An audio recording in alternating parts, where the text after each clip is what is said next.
அனைத்து நல்லுள்ளங்களுக்கும் வணக்கம். நான் ஆர்கே பேசுகிறேன். ரவிக்குமார் ஷோமோட நெக்ஸ்ட் சேனல். வழக்கமாக உலக செய்திகள், இன்றைய சிறப்பு செய்திகள். இன்றைய சிறப்பு செய்திகளில் ஒரு தெளிவான ஒரு விளக்கம் கிடைச்சதுங்க.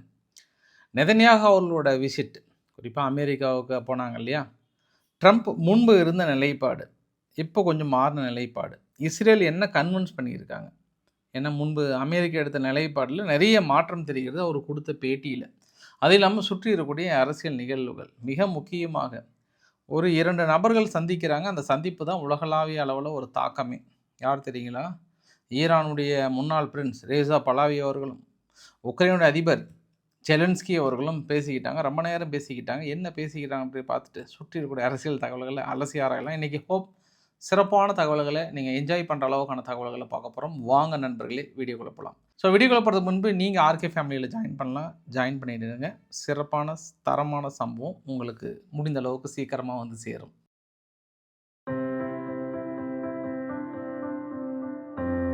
ட்ரம்ப் அவர்களுடைய அறிவிப்பெல்லாம் பார்க்க போகிறதுக்கு முன்பு நம்ம வாழ்க்கைக்கு சில முக்கியமான சம்பவங்களை பார்த்துட்டு போயிடலாம்.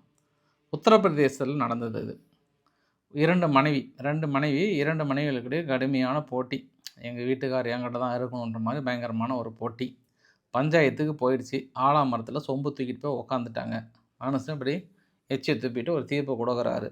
இங்கே வரவா 3 நாள் திங்கள்லேருந்து புதன்கிழமை வரைக்கும் ஃபஸ்ட் மனைவிக்கிட்ட இருந்துரு. இந்த வியாழன் வெள்ளி சனி அடுத்து 2வது மனைவிக்கிட்ட இருந்துட்டுப்பா. அந்த ஞாயிற்றுக்கிழமை லீவ் இருக்குது பார்த்தியா, அன்றைக்கி நீ உன் விருப்பப்படி சந்தோஷமாக இருந்துக்கோப்பா போப்பா அப்படின்னு ஒரு அருமையான தீர்ப்பை அவர் கொடுத்துட்டாரு. அந்த குடும்ப பிரச்சனையை தீர்த்து வச்சுட்டாரு. இப்போ அதுபடி தான் டைம் டேபிள் படி தான் வரவா, அந்த 3 நாள் அந்த பக்கம் எட்டி கூட பார்க்கக்கூடாது, எல்லாம் கரெக்டாக நடந்துக்கோப்பா அப்படின்னு தீர்ப்பை கொடுத்துட்டு போயிட்டாங்க. இப்போ பிரச்சனையே இல்லை. இப்போ அவருக்கும் ஏன்னா எவ்வளோ பெரிய பிரச்சனை இது நினச்சி பாருங்கள். இது கோர்ட்டுக்கு போயிருந்ததுன்னா அந்த கோர்ட்டில் தீர்ப்பு வர்றதுக்குள்ளார இவங்க 2 பேரும் வயசாகி அவங்க பேரங்காலத்தில் வந்து ஐயா எங்களுக்கு சொத்து பிரச்சனை வர வரைக்கும் அந்த தீர்ப்பு வந்துனுக்காது. கடைசி வரைக்கும் மனுஷன் அவர் எதுக்கடா நம்ம வாழ்ந்தோம் பிறந்தோம் அனுபவிக்காமே போயிருப்பார். ஆனால் இதையெல்லாம் உணர்ந்த அந்த பஞ்சாயத்து, அதாவது தீர்ப்பு சொல்கிறார் பற்றியா நாட்டாமல், எப்படி பொறுப்பான ஒரு தீர்ப்பு. நம்ம இங்கே கோர்ட்டை விட்டுருங்க, இல்லை ஐநா கிட்ட போயிருந்தா என்ன இருக்கும், இல்லை அமெரிக்கா வந்து உள்ள நுழைந்தா என்ன இருக்கும். எங்கே பாருமா, உங்கள் வீட்டுக்காரன் மீட்கணுன்னா இந்த ஆயத்தை வச்சுக்கோ, இங்கே பாருமா நீ உங்கள் வீட்டுக்காரனா இந்த ஆயத்தை வச்சுக்கோ, 2 பேர் தாக்கல் நடத்தி கடைசியில் ஊரே 2 பட்டு, கடைசியில் நாடு 2 பட்டு ஒரு உலக யுத்தத்துக்கே கொண்டு வந்து விட்டுருப்பாங்க இல்லையா. ஆனால் பார்த்தியா, அதுதான் என்றைக்குமே ஐநாவுக்கு இல்லாத ஒரு பவர், மற்ற நாடு அமெரிக்காவுக்கு இல்லாத ஒரு பவர், நம்ம எங்கள் என்ன கோர்ட்டுக்கு இல்லாத ஒரு பவர் நம்ம ஊர் நாட்டாமைக்கு இருக்குன்னு அடிக்கடி சொல்கிறேன் பார்த்தியா. அந்த நாட்டாமை புரிய வச்சிட்டார் அப்படின்னு நான் நினைக்கிறேன் நான். ஸோ ஹோப் இந்த தீர்ப்பு பற்றி நீங்கள் என்ன நினைக்கிறீங்க? போயிட வேண்டியது தான். இனிமேட்டு இந்த எங்கே இருந்தாலும் சரி அந்த நாட்டாமக்கிட்ட போனால் தான் நம்மளுக்கு சிறப்பான தீர்ப்பு கிடைக்கிது. ஆண்களோட கஷ்டத்தை புரிந்து கரெக்டான ஒரு தீர்ப்பு கொடுத்துருக்கிறார் அப்படின்ற ஒரு தகவல். சரி, 2வது தகவலையும் சொல்லிடுறேன். இப்போ இத்தாலியில் இந்த ஒலிம்பிக் ஸ்போர்ட்ஸ் ஒன்று நடக்குது, அதாவது வின்டர் ஒலிம்பிக் ஒன்று நடக்குது. இந்த வின்டர் ஒலிம்பிக்கில் பாருங்கள், நீங்களே நான் என் வாயால் ஏன் சொல்லணும், நீங்களே அந்த கொடுமையை பாருங்கள். 3 நாட்களில் 10,000 ஆணுரைகள் வந்து காலியாகிடுச்சான். ஏன்னா விளையாடுற வீரர்கள் இருக்காங்கள்ல, அவங்களுக்கு வந்து ஆல்மோஸ்ட்டு போட்டியின் போது கிட்டத்தட்ட ஒரு 3 லட்சம் ஆணுரைகள் வந்து அப்ராக்சிமேட்டாக வந்து வழங்குவாங்களாம். இது எல்லாம் முடிஞ்சு போயிட்டு இப்போ வந்து மிகப்பெரிய தட்டுப்பாடாக பிளாக்கில் கூட கிடைக்க மாட்டேங்குதான் ஆணுரைகள் வந்து. நான் கேட்குறேன், நீங்கள்லாம் விளையாட போனீங்களா இல்லை எதுக்கு போனீங்க வீரர்களே? ரொம்ப ஒலிம்பிக் வந்து இப்படி என்னப்பா இது, ஒன்றும் சொல்கிறதுக்கு இல்லை. நீங்களாம் விளையாட தான் போனீங்களா, எதுக்கு தான் போனீங்க அப்படின்ற மாதிரியான ஒரு சூழ்நிலை. இல்லை போகிறாங்க டூரிஸ்ட்டே அது மாதிரி இருக்காங்களான்னு தெரியல. எந்த அளவுக்கு கலாச்சாரம் கெட்டு கிடக்குதுப்பாங்க. நம்ம சேஃபாக சிறப்பாக இருந்துக்க வேண்டியது தான். இன்னொரு புதிய தத்துவத்தையும் சொல்லிட்டு உள்ளே போயிடுறேன். இந்த தத்துவத்தை சொன்னது யார் அப்படின்னா, அமெரிக்கானுடைய ஸ்டேட் செக்ரட்டரி மார்க்கோ ரூபியோ அவர்கள். சமீபத்தில் வந்து மைக்ரண்ட்டோட இஷ்யூ வர்றது, இல்லை இவங்க நாடு போய் மற்ற நாடுகளை தலையேறது, இந்த மாதிரியான விவகாரத்தில் மற்ற நாடுகளோட மூக்கு நுழைக்கிறதுல நீங்கள் எப்படி பார்க்குறீங்க அப்படின்ற ஒரு கேள்விக்கு, இப்போ நீங்கள் என்ன ஒரு விசிட்டராக என்னை இன்வைட் பண்ணுறீங்க. நீங்கள் ஒரு சொந்தக்காரர், நான் உங்கள் வீட்டுக்கு போகிறேன். உங்கள் வீட்டுக்கு போகும்போது நானாக என்ன பண்ணுறேன், உங்கள் கிச்சன் ரூமெல்லாம் பார்த்து அடடே அப்படின்னு பாத்திரத்தை எடுத்து கழுவி கமுத்து வச்சிடுறேன். அடடே வீடெல்லாம் இப்படி இருக்கேன்னு எடுத்து துடைக்க ஆரம்பிச்சிடுறேன். எடுத்து பெயிண்ட் எடுத்து அடிக்க ஆரம்பிச்சிடுறேன். உங்கள் வீட்டையே சுத்தம் பண்ணி பார்ப்பதுக்கு மின்ற மாதிரி செட் பண்ணிட்டு வந்துட்டேன் அப்படின்னா, நாளைக்கு நீங்கள் திருப்பி எங்கள் வீட்டுக்கு ஐ மீன் அமெரிக்காவுக்கு நான் உங்களை இன்வைட் பண்ணேன்னா, நீங்கள் பதிலுக்கு என்ன செய்வீங்க? நான் செஞ்ச மாதிரி தானே செய்வீங்க. அதை தான் சார் நாங்கள் இப்போ செஞ்சிட்ருக்கோம். உலக நாடுகளுக்குள்ளே நுழைஞ்சு அந்தந்த நாட்டை சுத்தம் பண்ணிகிட்ருக்குறோம். ஒவ்வொரு நாட்டையும் நாங்கள் சுத்தம் பண்ணிகிட்ருக்குறோன்றாரு. அப்போ கியூபாவெல்லாம் அதுதான் பண்ணிகிட்ருக்குறாங்களா அப்படின்னு இன்னொரு கேள்வி. சரி, இந்த தத்துவம் மட்டும் இல்லாமல் இன்னொரு தத்துவம் இருக்குது. இன்றைக்கினா நிறைய தத்துவம் நமக்காகவே ஓடி வந்து இந்த மாதிரியான தத்துவங்களை அள்ளி வீசியிருக்கிறார்கள் என்பது ஒரு கூடுதல் தகவல். அவர் பேர் வந்து என்ன, வால்டஸ். யார்? அமெரிக்காவுடைய அம்பாசிடர். ஐரோப்பாவுக்கான அமெரிக்காவுடைய அம்பாசிடர் வந்து உட்காந்து பேசுகிறார். எங்கள் நாடு மகத்தான ஒரு நாடு, ஒரு நியூக்ளியர் யுத்தத்தை தடுத்த நாடு, எல்லாம் பயங்கரமாக மோதிக்கிட்டு இருக்கோம். எங்கள் தலைவர் அவன் ட்ரம்ப்போல் தான் ஓடி வந்து தடுத்தாருனோடனே பக்கத்தில் ஐரோப்பாவுடைய ஃபாரின் பாலிசியினுடைய தலைவர் காஜா கலாசாகிறாங்களா, அப்பா இவங்க தொல்லை தாங்க முடியலடா, டேய் அப்பா தண்ணியை கொடுங்கடா. அங்கே தான் அந்த கதையை விட்டு சும்மா அந்த ட்ரம்ப் அவர்கள் தான் அந்த கதையை கட்டுறாங்கன்னா, இப்போ அவங்க கூட இருக்கிற சகாக்களும் சொல்ல ஆரம்பிச்சிட்டாங்கன்னு அந்த அம்மாவுக்கு வந்து சிரிப்பு அடக்க முடியாத ஒரு சூழ்நிலையாக இருந்தது. இந்த பதிவு உண்மையிலே எனக்கு ரொம்ப பிடிச்சிருந்தது. அவங்க பேசுகிறவன் என்ன, இன்னைக்கு ட்ரம்ப் அவர்கள் வந்து பேசும்போது லேட்ஸ் மேக் அ டீல், இன்னைக்கு 8 வாரம் நிறுத்தினேன், எனக்கு ரஷ்யா உக்ரைன் வாரெலாம் சர்வசாதாரணம், அதுக்கப்புறம் நிறுத்த போகிறேன்னு சொன்ன உடனே தலைவரே நீங்கள் 8 வாரம்னு சொன்னதில் ஒரு வாரம் கலைச்சிக்கோங்கன்னு சொல்ல, ஏன் நிருபரை பார்த்து என்னன்னு கேட்க, நீங்கள் அந்த ருவாண்டா பகுதியில் டிஆர்சி காங்கோவுக்கும் அவங்களுக்கும் சண்டை தீர்த்து வச்சிங்கள தலைவர், மறுபடியும் பழையபடி அடிச்சுக்கிட்டு தெரியுறாங்க அப்படின்னு சொல்ல, என்னது அடிச்சுட்டு சுற்றிட்டு இருக்காங்களா, பார்த்துக்கிறேன் நான், இதுக்கப்புறம் பார்த்துக்கிறேன்ற மாதிரி சொல்லியிருக்கிறார். அதனால் இனி எத்தனை நாடுகள் என்னென்ன ஆக போதோ தெரியல. ஆனால் எல்லாத்துக்குமே ஒரு கிரெடிட்டுங்க. இந்த கிரெடிட் எடுக்கிறது ரொம்ப சாதாரணம் இல்லை. ஏதாவது ஒரு நாள் அடிச்சுக்கிறாங்க, திடீர்னு சம்பவம் வர போகிறது கொஞ்சம் அமெரிக்கா லைட்டாக தலையிட்டு ஆளுக்கு முன்னாடி முந்திட்டு ஒரு ட்வீட் போட்டால் போதும் நான் தீர்த்துட்டேன்னு அர்த்தம் இல்லை. இதுக்கப்புறம் நம்மளும் முந்திக்க வேண்டியது தான். ஏதாவது ஒரு பிரச்சனைனா முன்னாடியே ட்விட்டை போட்டு, இப்போ அமெரிக்கா பாகிஸ்தான் மோதல் வரப்போகுது இல்லையா, அமெரிக்கா ஈரானுடைய மோதல் வரப்போகுது இல்லையா, அப்போ எப்போ முடியுதோ ஒரு நாள் முன்னாடியே முந்திட்டு ஒரு ட்விட்டை போட்டு நம்ம கிரெடிட் எடுத்துக்க வேண்டியதான் நானும் மனசுக்குள்ளே நினச்சிக்கிட்டேன் நான். ஏன்னா அதுக்கு ஒரு பெஸ்ட் எக்ஸாம்பிள் சொன்னாங்க காஜா கலாஸ் அவர்கள். யார்? அதே ஐரோப்பானுடைய பாலிசியினுடைய தலைவர் வந்து, இப்போ ரஷ்யா வந்து யுத்தத்துக்கு போகிறாங்க, ஆனால் இன்றைக்கி அவங்க தனிமையாகிறாங்க, அவங்க கூட யாருமே அலையன்ஸ் கிடையாது. அதே அமெரிக்கா வந்து யுத்தத்துக்கு போனாங்கன்னா நாங்கள் எல்லோரும் போகிறோம், கூட போகிறோம், ஆனால் அதனால் எங்கள் மக்களையும் இழக்கிறோம்.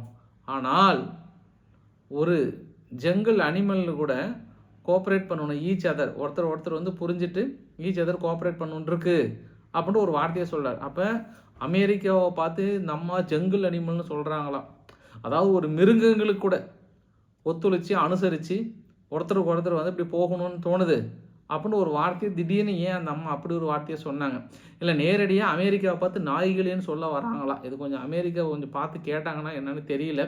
இதெல்லாம் இந்த டைலாக் கொஞ்சம் சின்சியராக நம்ம கவனிக்க வேண்டிய ஒரு தகவலாக இருக்கிறது. ஐரோப்பா வர வர அமெரிக்கா மீது கொஞ்சம் வெறுப்பில் தான் இருக்கிறாங்க. சாதாரண வெறுப்பில் இல்லை, கொள்ளக்கானில் இருக்கிறாங்க. அதுக்கான தகவல் உள்ள நம்ம போய் சொல்ல போகிறோம். இப்போ நேராக நம்ம யார்கிட்ட போகிறோம்? நாட்டாம கிட்ட போயிடலாம். இந்த அம்பூர் நாட்டாம இல்லை, உலக நாட்டாம கிட்ட போயிடலாம். நாட்டாம வந்து சொல்லிட்டாரு. ஏன்னா இது நிறைய இந்த டைலாக் வந்து ரொம்ப முக்கியம். ட்ரம்ப் அவர்கள் இன்றைக்கி சொன்ன டைலாக், நெதன்யாகு அவர்கள் வந்து என்ன கன்வின்ஸ் பண்ணியிருப்பார் அப்படின்றத வந்து ட்ரம்ப்போட பேட்டியில் நம்ம பார்க்க முடியுது.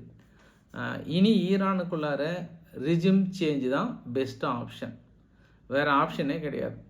47 வருடங்களாக பேசிகிட்டே இருக்கிறோம். ஆனால் அதே சமயத்தில் பேச்சுவார்த்தை மட்டும்தான் நடக்குது, எந்த முன்னேற்றமும் தெரியல. ஆயிரக்கணக்கான மக்கள் இறந்துட்டு தாங்கிறாங்க. அந்த இறந்து கிடக்கின்ற மக்களை காப்பாற்ற வேண்டும், அதற்கான ஒரு ட்ரிமாண்டர்ஸ் பவர் வேணும். அந்த பவர் தான் நாங்கள். இனி வேறு வாய்ப்பே இல்லை. ஈரான் வந்து நாங்கள் தாக்குதல் நடத்துறதை நிறுத்தணும் அப்படின்னா பேச்சுவார்த்தைக்கு உடனடியாக வர வேண்டும். கிவ் அஸ் எ டீல், நாங்கள் டீலை கொடுக்குறோம், அந்த டீலை வாங்கிக்கிறீங்க, நீங்கள் சந்தோஷமாக இருக்கீங்க, ஒன்றும் பிரச்சனையே இல்லை. அதனால் we want to talk with Iran. இல்லைனா ஈரானுக்கு வந்து ஒன் ஆஃப் த பேட் டேவாக அமைந்துடும். Very big carrier group on ஈரானை நோக்கி அடுத்தடுத்த போர் கப்பல்கள் போயிட்டுருக்கு. ஈரானுக்கு ரொம்ப டிஃபிகல்ட் சுச்சுவேஷனாக இருக்குது, டீலுக்கு வந்துருங்க, இல்லைனா அடித்து வெறிச்சு மேய்ஞ்சிடுவோம் அப்படின்னு சொல்கிறாங்க. சரி, இதை நம்ம கொஞ்சம் ஆழ்ந்து சிந்திக்க வேண்டிய ஒரு விஷயம். ஏன்னா ஆரம்ப கட்டத்தில் அங்கே மக்கள் போராட்டமாக இருக்கும்போது ட்ரம்ப் அவர்கள் உங்களை காப்பாற்ற வருகிறேன் அப்படின்னு சொன்ன ட்ரம்ப் அவர்கள் கொஞ்சம் கொஞ்சமாக உருமாறி கடைசியில் எங்கே வந்து நின்றார்? எனக்கு அணு ஆயுத ஒப்பந்தம் மட்டும் இருந்தால் போதும் அப்படின்னு வந்து நின்றார். இந்த இடத்துல இஸ்ரேலுக்கு கொஞ்சம் கற்கனை ஆயிடுச்சு. ஆஹா, என்னப்பா இந்த மனுஷனை போயிட்டு ஒரு ஒரு ஒரு லெவல் பண்ணிட்டு வந்தால் மறுபடியும் வந்து பழையபடி நிற்கிறாரே அப்படின்னு அவசரமாக இஸ்ரேல் வந்து அப்பாயின்மெண்ட் கேட்குறாங்க. அப்பாயின்மெண்ட் உடனடியாக கொடுக்கப்படுகிறது. உடனடியாக நெதன்யாகு அவர்கள் போகிறார். மறுபடியும் அவரை உசுப்பேத்தி கரெக்டாக ட்ரம்ப் தலைவரே, நம்ம நோக்கம் என்ன, நம்ம எண்ணம் என்ன, நம்ம சிந்தனை என்ன, ஏன் சிதறீங்க, நம்மளுக்கு அணு ஆயுத ஒப்பந்தம் தான் முக்கியமா, மற்றது முக்கியம் இல்லையா அப்படின்னு நல்லா மண்டையை கழுவிட்டு வந்துட்டார். இப்போ மனுஷன் மறுபடியும் பூஸ்டாகி நிற்கிறார். இப்போ ஒரு மாதிரி நிற்கிறாரு. இப்போ எனக்கு தேவை ரிஜிம் சேஞ்ச் என்றார். இது நேற்று கூட நெதன்யாகு அவர்கள் மீட் பண்ணுறதுக்கு முன்னாடி கூட இது மிசைல், இந்த லாங் ரேஞ்ச் பேலிஸ்டிக் மிசைல்ஸ் கொஞ்சம் அக்ரிமெண்ட் வந்தால் பரவாயில்லன்ற மாதிரிலாம் சொன்னாங்க. கடைசியில் எந்த நாடுங்க ஒத்துக்கும்? ஏப்பா ஆராய்ச்சி அவர்களே, உங்கள் ஆட்சியெல்லாம் எங்களுக்கு தேவையில்லை, நீங்கள் கம்முன்னு இங்கேருந்து கிளம்பிடுங்க, நாங்கள் பார்த்துக்குறோம் அப்படின்னா ஏற்றுக்குவாங்களா? ஈவன் கைதான நிக்கோலஸ் மதுரா அவர்கள் கூட கடைசி வரைக்கும் ஒத்துக்கல. அவரும் என்னென்னமோ பண்ணி பார்த்தாரு, முடியவே முடியாதுன்னு மனுஷன் போயிட்டு இப்படி டான்ஸாக போட்டுட்டு இருந்தார். யாரும் ட்ரம்ப்புக்கு போட்டியாக மனுஷன் டான்ஸாக போட்டுட்டு இருந்தார். கடைசியில் ட்ரம்ப் அவர்கள் சொன்னது என்ன காரணம்னா, அவரை பார்த்தாவே எனக்கு அடிக்கணும்னு தோணுனதே என்னை இமிட்டேட் பண்ணுற மாதிரி டான்ஸ் போட்டதுனால தான் அப்படின்னு சொன்னாங்க. பாவம் மனுஷன் போயிட்டு அம்போன்னு உட்காண்ட்ருக்கிறாரு சிறைக்குள்ளார. ஏன்னா இவர் இப்போ வெனிசுலாவுக்கு போகிறது உறுதி செஞ்சுட்டாங்க. என்ன தலைவரே, வெனிசுலாவுக்கு போகிறீங்களான்னா இன்னும் டேட் மட்டும் ஃபிக்ஸ் பண்ணல. ரோட்ரிகஸோட ஆட்சி எப்படி நீங்கள் ஃபீல் பண்ணுறீங்கன்னா, அற்புதமான ஆட்சி, மிக அற்புதமான ஆட்சி, அருமையாக ஒரு ஒத்துழைப்பு கொடுத்துட்ருக்காங்க. Lot of moneys will flow, நிறைய பணம் நாங்கள் கொடுத்துட்ருக்கோம். வெனிசுலானியோட வளர்ச்சியை இனி தடுக்க முடியாது. ரோட்ரிகஸ் அவர்கள் அருமையான ஆட்சி செய்கிறான்றாங்க. முடிச்சிட்டாரு மனுஷன். இப்போ அதே மாதிரி இங்கே என்ன எதிர்பார்க்குறாங்கன்னா, வெனிசுலா மாதிரியே ரிஜிம் சேஞ்ச், முழுமையாக ரிஜிம் சேஞ்ச் எதிர்பார்க்குறாங்க. அடுத்து ரேசா பலாவி அவர்கள் வெயிட் பண்ணிட்டுக்கிறார். இப்போ அவர் என்ன பேசினார் அப்படின்றதுக்கு முன்பு உங்களுக்கு இன்னொரு தகவலையும் சொல்லிடுறேன். ராய்டர்ஸ் பத்திரிக்கை வந்து ஃபஸ்ட்டு அமெரிக்கா வந்து நெதன்யாகு அவர்கள் விசிட்டுக்கு முன்னாடி என்னென்னா ஒரு ஹாமர் மாதிரி ஒரு 4-5 ஹிட் அடிச்சுட்டு விட்டுறலான்ற மாதிரி தான் எய்மில் இருந்திருப்பாங்க போல்.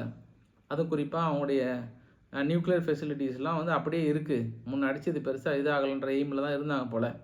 நெதன்யாகு அவர்கள் மீட் பண்ணதுக்கு அப்புறம் தான் இல்லை இது 4 ஹிட்டுலலாம் ரிஜிம் சேஞ்ச் வராது, இது ஒரு 2 வீக் மேலே ஆகும் இந்த தாக்குதல்ன்றனால தான் அவசரமாக போர்க்கப்பல்லாம் மறுபடியும் இன்னும் 2 போர்க்கப்பல் கிளம்பி வரட்டும் அப்படின்னு சொல்லியிருக்காங்க. உங்களுக்கு நைட் நான் லொக்கேஷன் காட்டுறேன்.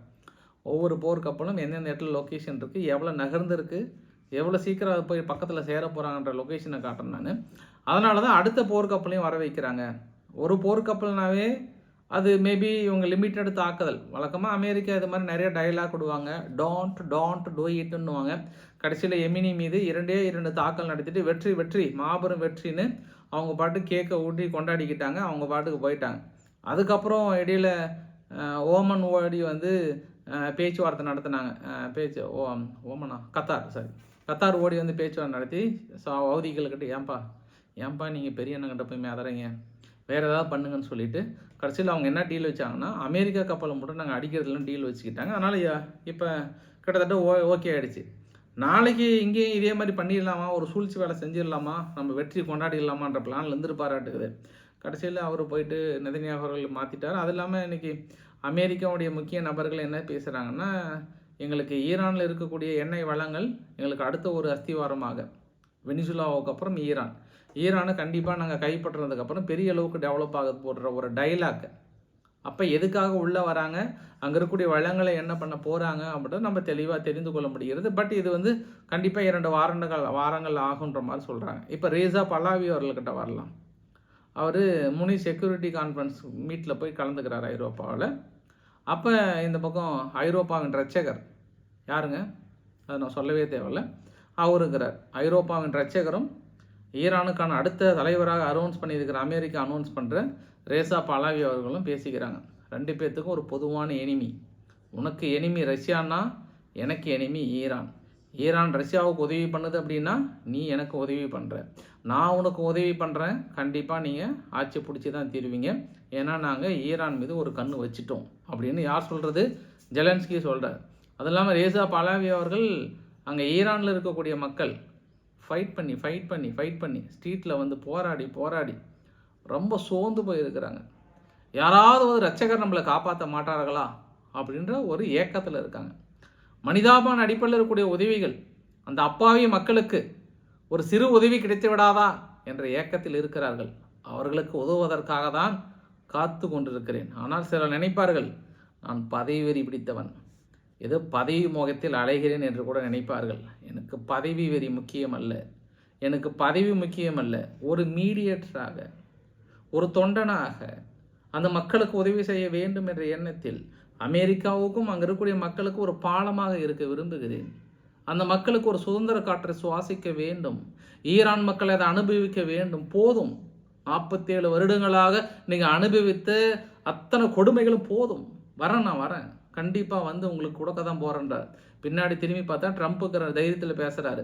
ட்ரம்ப் இப்படி ஒரு வார்த்தை சொல்லாமல் இருந்தா, ரிஜிம் சேஞ்சுன்ற ஒரு வார்த்தை சொல்லாமல் இருந்தா, இப்போ ரேசா பலாவி அவர்கள்கிட்ட இருந்து அந்த வார்த்தை வருமா?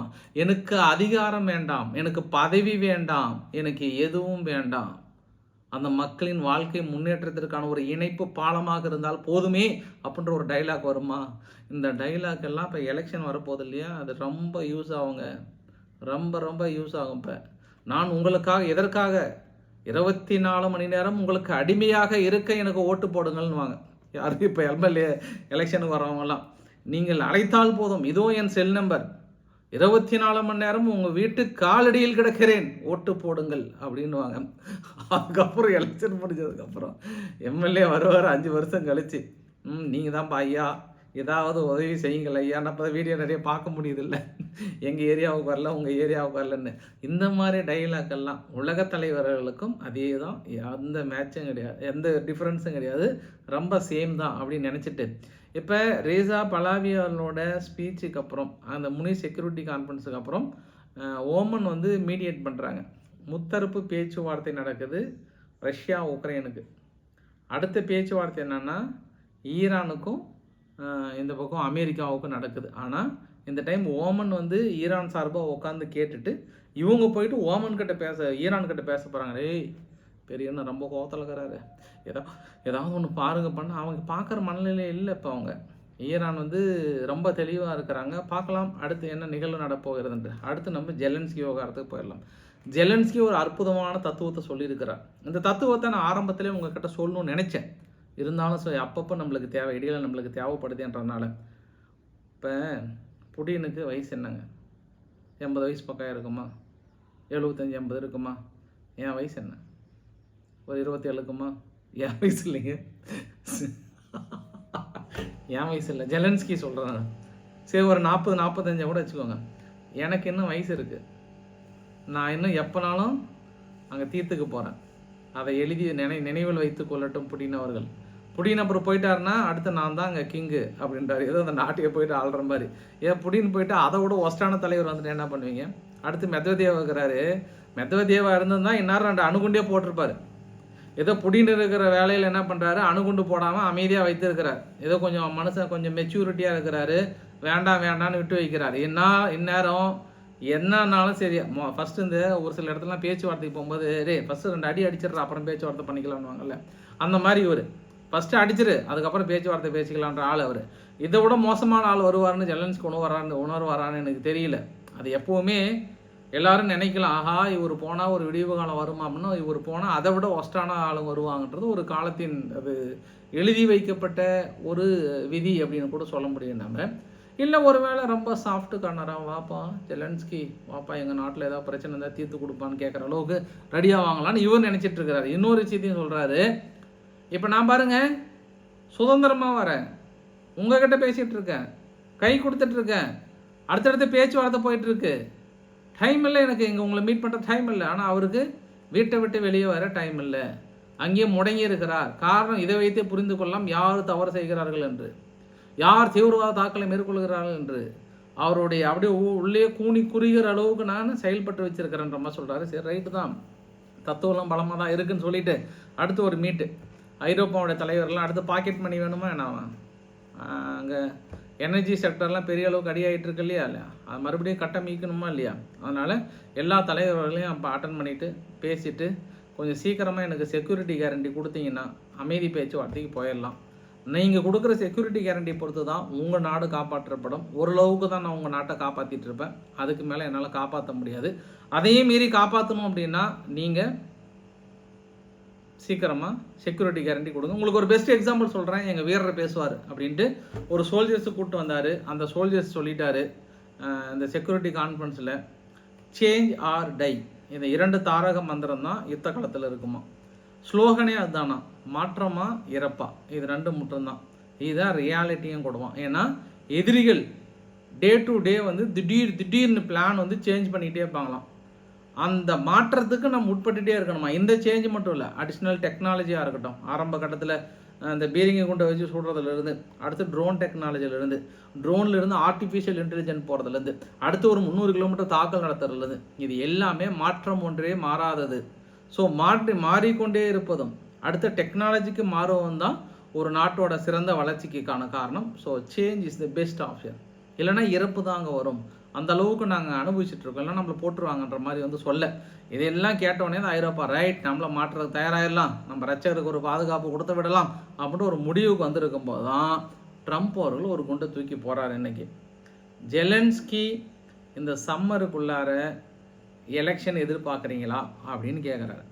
அவர் என்ன சொல்கிறாருன்னா, புட்டின் ஒரு ஆஃபர் கொடுக்குறார், அந்த ஆஃபருக்கு மேக்கே டீல் கொண்டு வந்தார்னா ஜெலன்ஸ்கி பிரச்சனை இல்லை, இல்லைனா ஜெலன்ஸ்கி காட் மூவிங், வெளியேறலாம். இல்லைனா எலெக்ஷன் நடத்திட்டோம், எலெக்ஷன் முடிஞ்சதுக்கப்புறம் பார்க்கலாம், ஒரு ஆப்பர்ச்சுனிட்டி வரும்போது அந்த ஆப்பர்ச்சுனிட்டி ஏற்றுக்கோங்க அப்படின்னு ட்ரம்ப் அவர்கள் சொல்கிறார். ட்ரம்ப் அவர்கள் இப்படி சொன்ன உடனே இங்கே இருக்கிற தலைவர்கள் விட்டு வைத்து விடுவார்களா? உடனே ஜெலன்ஸ்கியோட செய்தியாளர்கள்லாம் என்ன செய்தி குறிப்பு, அவங்க நாட்டோட செய்தி தொடர்பாளர் என்ன பேசுகிறாங்கன்னா, புடின் அவர்களை மிகப்பெரிய அளவுக்கு கன்வின்ஸ் பண்ணுறதற்காக இந்த ஜெரால்டு குஷ்னர் அவர்களும் இந்த விக்ஸாப் அவர்களும் 2 டீம் போய் பேசினாங்க இல்லையா. குஷ்னருக்கு வந்து வேலெட்டில் பணம் ஃபுல்லாக போனவனே வந்தாப்பா பாக்கெட்டில் வச்சுக்கோப்பான்னு பணம் ஃபுல்லாக க்ரோர் கணக்கில், நம்ம மதிப்பில் அவங்க ட்ரில்லியன் கணக்கில் 1000 கோடி லட்சம் கோடி கொடுத்துட்டாராம். அவர் அந்த பணத்தை வச்சுட்டு என்ன பண்ணுறதுன்னு தெரியாமல் இன்றைக்கி வந்து புடினோட புரபகண்டாவை பரப்பிட்டு இருக்காங்க. இதுக்கு பெயர் சீஸ்பெயர் கிடையாது, எங்கள் நாட்டை விட்டு கொடுப்பது. இந்த அளவுக்கு லஞ்சம் வாங்கியிருக்கிறார் அப்படின்ற மாதிரிலாம் சொல்ல, இன்றைக்கி உக்ரைன் பத்திரிகைகள்லாம் ஒரு படி மேலே போயிட்டு ஆமாம் 12 ட்ரில்லியன் பணம் வந்து கிட்டத்தட்ட கை மாறப் போகிறது ட்ரம்ப்போட மருமகன் ஜெரால்டு குஷ்னர் அவர்களுக்கு, பையனுக்கு ஜெரால்டு குஷ்னர் அவர்களுக்கு கிட்டத்தட்ட வந்து மருமகனுக்கு கிட்டத்தட்ட வந்து பணம் பரிமாற போகுது, நான் எங்களுக்கு தெரியும், கன்ஃபார்ம் பண்ணிட்டுலாம் குற்றச்சாட்டு சொல்ல. இதை சொல்ல தான் நம்மளுக்கு ரொம்ப ஒரு ஆர்வமாக இருக்குது. ரைட்டு, ஏதோ ஒன்று பண்ணுங்கப்பா, ஏதோ ஒரு இடத்துல கொண்டு வாங்கப்பா. ஒருவேளை ஐரோப்பாவுடன் இணைந்து அமெரிக்காவை எதிர்க்க துணிகிறதா அப்படின்னு இன்னொரு ஆப்ஷனில் போனால் கூட அமெரிக்கா இல்லாமல் இந்த யுத்தம் இல்லை அப்படின்ற ஒரு வார்த்தையும் ஜெலன்ஸ்கி போட்டு வைக்கிறார். வேறு வழியே இல்லாமல் இப்போ ஐரோப்பாவை மறைமுகமாக உசுப்பேற்றுறாங்க. இதை அமெரிக்கா கொஞ்சம் கொஞ்சமாக உணர்றாங்க.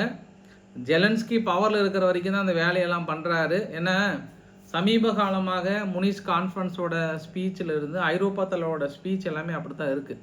இன்னும் இன்றைக்கி நைட் உங்ககிட்ட பேச போகிற பாருங்கள், முனிஸ் கான்ஃபரன்ஸோட ஸ்பீச் எல்லாம் வேறு லெவலில் பேசியிருக்காங்க. எல்லாருமே ஐரோப்பாவை பெரிய அளவுக்கு உதாசீனப்படுத்தி பேசுகிறாங்க. இதெல்லாம் இங்கே ஒரு ஆள் டியூன் பண்ணிகிட்டு இருக்கிறாரு, கொஞ்சம் ஸ்க்ரூ ஏற்றி விடுறாருன்றது தெரியுது. அதை நிஜமாகவே சொல்கிறாரா இது? ஏன்னா நான் ட்ரம்ப் அவர்கள் பொறுத்த வரைக்கும் அவங்க இன்றைக்கி வச்சு பேசுகிறத வச்சு நான் கெஸ் பண்ணி சொன்னேன்னா அடுத்த ஒரு வாரத்தில் மனசு அப்படியே ஒரு மாதிரி நிற்கிறாரு, நானாக அப்படி பேசணுன்ற மாதிரி மாறி நிற்கிறாரு என்பது கூடுதல் தகவல். ஆனால் எலான் மஸ்கினுடைய எஃபெக்ட் உக்ரைனுக்கு ப்ளஸ் பாயிண்ட்டாக இருக்குங்க. நானும் ஃபஸ்ட்டு ஒரு 2 நாள் சாதாரணமாக தான் நினச்சேன். ஆனால் அந்த முன்களத்தில் அந்த ஸ்டார்லிங் நெட்வொர்க்கினுடைய இது கட்டான உடனே இங்கே பாருங்கள், வரைபடத்தில் பாருங்கள், அந்த நீல கலர் எல்லாமே உள்ளே பூந்து அடிக்கிறது தெரியுதுங்களா? நான் உங்களுக்கு நேற்று காட்டின வரைக்கும் ஓரளவுக்கு மஞ்சள் கலராக காட்டினேன். ஆனால் இன்றைக்கி பாருங்கள், உக்ரைனுடைய டிஃபென்ஸ் ஃபோர்ஸ் அந்த எலான் மஸ்க் வந்து அவங்களுக்கு தேவையான நெட் ஃபெசிலிட்டிஸ் எல்லாமே கட் பண்ணதுனால டினிப்ரோடெக்ஸ் ஒப்லாஸ்டில் பெரிய அளவுக்கான முன்னேற்றங்கள் அடைந்திருக்கிறார்கள். மற்ற பகுதியிலும் பார்த்தோன்னா மேலிருந்து கீழே பார்க்கும்போது பெரிய அளவுக்கான மாற்றங்கள் தெரிகிறது. ஸோ அவங்க பாசிட்டிவாக நினைக்கிறாங்க அப்படின்றது ஒரு கூடுதல் தகவலாக சொல்ல முடியும். நம்ம இந்த வீடியோவோட நிறைவு பகுதியில் கியூபாவில் மிகப்பெரிய எண்ணெய் கிணறு ஒன்று, ரிஃபைனரி எண்ணெய் கிணறு திடீர்னு பற்றி எரிஞ்சிட்ருக்கு. அதுக்கான பதிவுகள் ஏற்கனவே கியூபா வெளிநாட்டு விமானங்கள் எதுவும் வர வேண்டாம், என்கிட்ட ரீஃபில் பண்ணுற அளவுக்கு எதுவுமே இல்லைன்னு ஒரு உத்தரவுலாம் கொடுத்தாங்க. ரொம்ப நெருக்கடியாக இருக்கிறாங்க. ஏதோ அரைக்குறையாக அவங்ககிட்ட இருக்கிற அந்த ரிஃபைனரியை வச்சு ஓட்டிக்கலாம்னு நினச்சாங்க. பட் அதுவுமே கிரிட்டிக்கல் கண்டிஷனில் இருக்குன்ற மாதிரியும் இந்த கிளைமேக்ஸு இந்த வீடியோ பதிவை பாருங்கள். இது $2500 நார்மலாகவே அமெரிக்காவுக்குள்ள ஒரு ஆம்புலன்ஸ் சேவை கொடுத்தாங்கன்னா ஆவரேஜாக கொடுக்கணுமா. என்னது $2500 அப்படின்னு சொல்லிட்டு ஆள் விழுந்தடிச்சு ஓடுறாரு. அதுக்கப்புறம் தான் என்ன கிராக் உங்கள் நாட்டை பற்றி இப்படி சொல்கிறாங்களே, நிஜமாகவே ஆம்புலன்ஸுக்கு 2500 கிட்டத்தட்ட நம்ம இந்திய மதிப்பில் $2,50,000 $3 லட்சம் ஆகுதுன்னா நம்ம ஆம்புலன்ஸில் போவோமா? மனுஷன் உருண்டு பிறண்டாவது நான் வீட்டுக்கு போய் சேர்ந்துறேன்னு சொல்ல மாட்டோமா அப்படின்னு நினச்சேன் நான். அவர் கிராக் சொல்கிறாரு, இல்லை உண்மைதான். நார்மலாகவே எங்கள் நாட்டில் $950 $1,500. அது வந்து சும்மா நார்மல் ஆவரேஜ். அது இல்லாமல் நம்ம ஸ்பெசிஃபிக்காக அதில் இருக்கிற அந்த ஹெல்த் ஃபெசிலிட்டிஸ் மீதெல்லாம் நம்ம யூஸ் பண்ணோம் அப்படின்னா கண்டிப்பாக வந்து வருது அப்படின்ற மாதிரிலாம் சொல்லியிருக்கிறாங்க. என்ன அது அமெரிக்காவில் ஆம்புலன்ஸுக்கு இவ்வளோ காசு கொடுக்கணுமா? நம்ம சொத்தே பாதி எழுதி வச்சிடணும் போல் அந்த அளவுக்கு நினச்சிட்டு இந்த பதிவை முடிச்சுக்கலாம்னு நினைக்கிறேன் நான். நைட் சந்திக்கலாம். நம்ம பிடிச்சிருந்தால் லைக் பண்ணுங்கள், ஃப்ரெண்ட்ஸுக்கு ஷேர் பண்ணுங்கள், சப்ஸ்கிரைப் பண்ணுங்கள். Ravikumar RK channel. நன்றி, வணக்கம்.